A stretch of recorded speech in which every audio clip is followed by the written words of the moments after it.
শুধু বাবা আদম আলাইহিস সালামকে আল্লাহ পাক সৃষ্টি করেছেন এবং বাবা আদমের পৃষ্ঠদেশ থেকে তার পিঠ থেকে কিয়ামত পর্যন্ত আনেওয়ালা সকল বনি আদমকে আল্লাহ পাক রব্বুল আলামিন সেখান থেকে বের করেছেন। বের করে সকল মানব সমষ্টিকে আল্লাহ পাক একত্রিত করেছেন। সকলকে লক্ষ্য করে আল্লাহ পাক রব্বুল আলামিন একটা প্রশ্ন রেখেছিলেন। প্রশ্নটা হলো, আলাস্তু বিরব্বিকুম, হে আদম সন্তানেরা, তোমরা একটা পরিষ্কার প্রশ্নের জবাব দিবা আমার কাছে, আমি কি তোমাদের রব নই? ক্বালু বালা। আল্লাহ পাকের এই প্রশ্নের উত্তরে আমি, আপনি এবং পৃথিবীর সকল আদম সন্তান সমস্বরে একটাই জবাব দিয়েছিলাম। আমরা বলেছিলাম, অবশ্যই আপনি আমাদের রব। শুধু এটা বলি নাই যে হ্যাঁ আপনি আমাদের রব, বরং আমরা যে উত্তর দিয়েছিলাম সেই উত্তরের মধ্যে একটা তাগিদ ছিল, একটা জোরালো ভাব ছিল, একটা অবশ্যই শব্দ ছিল যে অবশ্যই আপনি আমাদের রব। আমরা আল্লাহ পাক রব্বুল আলামিনকে রব বলার সময় সঙ্গে একটা অবশ্যই শব্দ যুক্ত করে দিয়েছিলাম, যাতে এই জন্যই অবশ্যই শব্দ যুক্ত করেছিলাম যেন এই ব্যাপারে আর কোন সন্দেহ সংশয়ের কোন অবকাশ না থাকে। আমরা যে এক আল্লাহকে যে রব মানি, এই বিষয়ে কোনো দ্বিধাদ্বন্দ্ব যেন না থাকে। এই জন্যই জবাবটা এমন ছিল যে অবশ্যই আপনি আমাদের রব।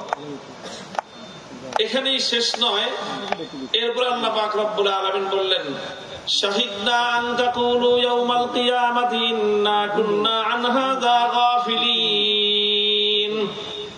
আল্লাহ বললেন যে এই যে তোমাদের সঙ্গে আমার যে কথা হলো যে তোমরা আমাকে অবশ্যই রব হিসেবে স্বীকার করে নিলে, এই বিষয়টার ইতিহাস এখানেই শেষ নয়, বরং এই ঘটনাটা একটা প্রমাণ হয়ে থাকলো এবং সেই প্রমাণের সেই ঘটনার সাক্ষী স্বয়ং আমি আল্লাহ থাকলাম।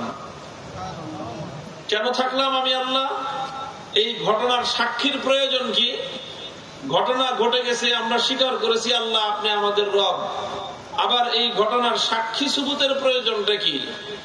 আল্লাহ পাক নিজেই বললেন, সাক্ষী সুবুতের প্রয়োজন এই জন্যই যেন তোমরা আবার পরবর্তীতে যখন আমি আল্লাহ পাক রব্বুল আলামিন তোমাদেরকে এই বিষয়ে জিজ্ঞাসা করব যে তোমরা যে আমাকে রব বলে মেনে নিয়েছিলে, স্বীকার করেছিলে, তারপরে সেটাকে কতটুকু কার্যকর করেছো, বাস্তবে কতটুকু পরিণত করেছো, এই বিষয়ে আমাদের দ্বারা যেন কোনো ত্রুটি বিচ্যুতি না হয়, এই জন্য আল্লাহ পাক রব্বুল আলামিন কিয়ামতের দিন আবার এই বিষয়ে আমাদের কাছ থেকে হিসাব চাইবেন। হিসাব চাওয়ার সময় কেউ যেন এমন কোন ওজর বর্ণনা করতে না পারে, কেউ যেন এমন কোন ওজর দেখাইতে না পারে যে আল্লাহ আমরা যে আপনাকে রব বলে স্বীকার করেছিলাম সেই কথাটা তো আমরা মনে রাখি নাই, আমরা ভুলে গিয়েছিলাম। আল্লাহ বলেন কেউ যেন ভুলে না যাও, এই জন্যই আমি আল্লাহ পাক রব্বুল আলামিন সাক্ষী থাকলাম, এবং সাক্ষী যে আমি থাকলাম এটাও তোমাদেরকে কোরআনের আয়াত নাজিল করে আমি বর্ণনা করে দিলাম। অর্থাৎ আর কোন গাফলতি করার কোন অবকাশ নাই, এখানে ভুলে থাকার কোন সুযোগ নাই। এত বড় ঘটনা, সৃষ্টিকর্তার সঙ্গে তার সৃষ্টির একটা চুক্তি হচ্ছে, সৃষ্টিকর্তার সঙ্গে তার সৃষ্টির একটা এগ্রিমেন্ট হচ্ছে, সেই এগ্রিমেন্টের স্বয়ং সাক্ষী সৃষ্টিকর্তা থাকছেন এবং সেই এগ্রিমেন্টের সেই চুক্তির বিবরণ তিনি কোরআনে পাকের মধ্যে নাজিল করতেছেন এবং গোটা বিশ্ববাসীকে তিনি স্মরণ করায়া দিচ্ছেন, খবরদার এই চুক্তির চুল পরিমাণ বরখেলাপ যেন না হয়। যদি কারো দ্বারা এই চুক্তির বরখেলাপ সামান্য পরিমাণ হয়, আমি আল্লাহ পাক রব্বুল আলামিন সেখানে কাউকে ছাড় দেব না। মুহতারাম হাজিরিন, কথা আমি বেশি বলবো না এই বিষয়ে, শুধু এতটুকু কথা বললাম একটা বিষয় বোঝানোর জন্য যে আল্লাহ রাব্বুল আলামিনকে যে আমি এবং আপনি রব বলে স্বীকার করেছি, রব বলে মেনেছি, এই রুবুবিয়্যাতের স্বীকৃতি প্রদান এটা খুব সাধারণ কোনো মামুলি কোনো ঘটনা নয়, বরং এটা মানব জাতির ইতিহাসের সবচেয়ে তাৎপর্যময় এবং গুরুত্বপূর্ণ ঘটনা। এবং এটা এমন না যে ঘটনা ঘটে গেছে বাস পাস্ট ইজ পাস্ট, যা হয়েছে হয়েছে ভুলে যাও, না, এটা সেই ঘটনা নয়, বরং এটা সেই ঘটনা যে ঘটনার পুঙ্খানুপুঙ্খ হিসাব আবার আল্লাহ পাক রব্বুল আলামিন নেবেন। এটা হলো সেই ঘটনা। মুহতারাম হাজিরিন, আল্লাহ পাক রব্বুল আলামিনকে রব মানার যে তাৎপর্য এবং গুরুত্ব, এটা অনেক অনেক গুরুত্ব। আল্লাহর রুবুবিয়্যতের ঘোষণার বিষয়টা খুবই গুরুত্বপূর্ণ মুমিনের জীবনে, মানুষের জীবনে। এই জন্যই মানুষ যখন মৃত্যুবরণ করবে, মানুষ যখন মৃত্যুবরণ করার পর তার আখিরাতের প্রথম ঘাঁটি কোথায়? কবর। কবরে যাওয়ার পরেই মানুষের ভাইবা পরীক্ষা হবে, একটা সংক্ষিপ্ত ভাইবা পরীক্ষা। সেই ভাইবা পরীক্ষায় প্রশ্ন থাকবে কয়টা? 3টা প্রশ্ন থাকবে। যেই 3 প্রশ্নের জবাবের উপরে ভিত্তি করে হাদিসের মধ্যে বর্ণিত হয়েছে, আল কবরু আউয়ালু মানজিলিন মিন মানাজিলিল আখিরাহ ফামান নাজা মিনহু ফামা বা'দাহু আইসারু মিনহু ওয়া মান লাম ইয়ানজু মিনহু ফামা বা'দাহু আশাদ্দু মিনহু। যে কবর হলো আখিরাতের প্রথম ঘাঁটি।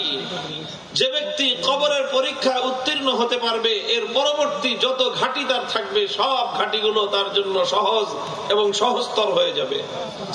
আর কবর হলো প্রথম ঘাঁটি, যার জন্য এই প্রথম ঘাঁটির পরীক্ষায় যে ব্যক্তি ফেল করবে, অকৃতকার্য হবে, পরবর্তী প্রত্যেকটা ঘাঁটি তার জন্য এর চেয়ে আরো বেশি কঠিন এবং ভয়াবহ হতে থাকবে। কাজেই কবরের 3টা প্রশ্ন খুব সাধারণ বিষয় নয়, কবরের 3টা প্রশ্ন খুবই গুরুত্বপূর্ণ। এবং কবরের যে 3 প্রশ্ন হবে তার মধ্যে সর্বপ্রথম প্রশ্ন হবে মার রব্বুকা, বলো তোমার রব কে। একটা তাৎপর্য, একটা সম্পর্ক আছে, খুব যোগসূত্র আছে। আল্লাহ সৃষ্টি করে দুনিয়াতে পাঠানোর আগে শিখিয়ে দিলেন রব আমাদেরকে।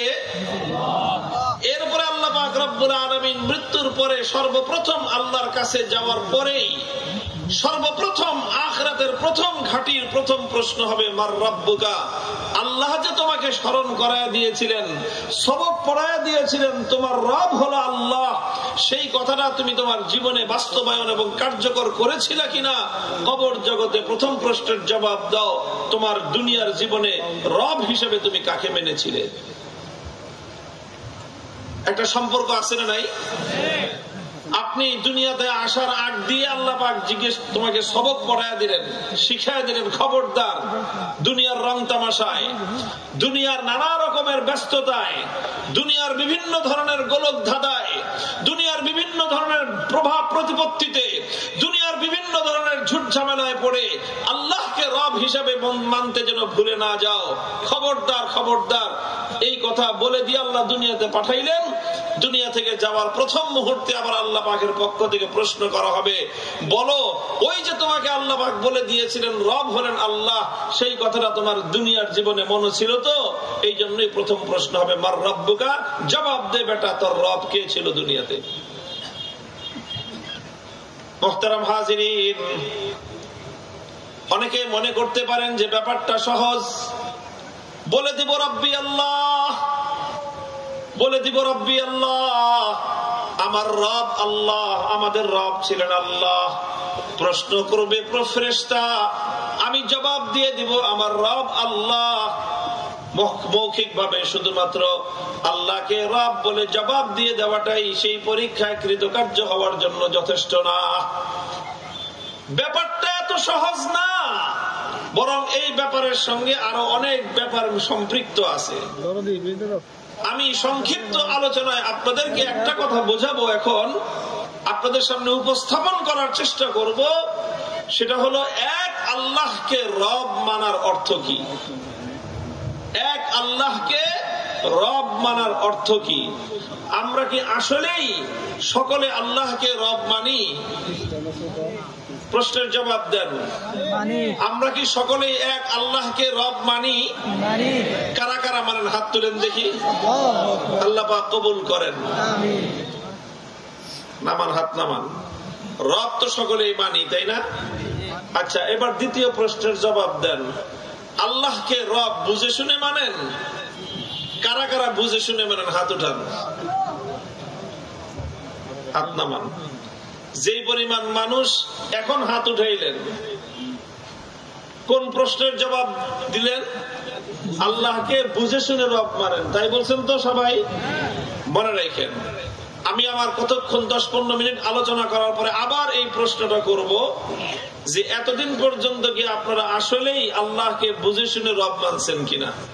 তখন ইনসাফের সাথে, তখন আবার সততার সাথে হাত তুলবেন যে হ্যাঁ হুজুর, আমি এতদিন পর্যন্ত 20 বছর, 30 বছর, 40 বছর, 50 বছর পর্যন্ত বুঝে শুনি আল্লাহকে রব মেনেছি।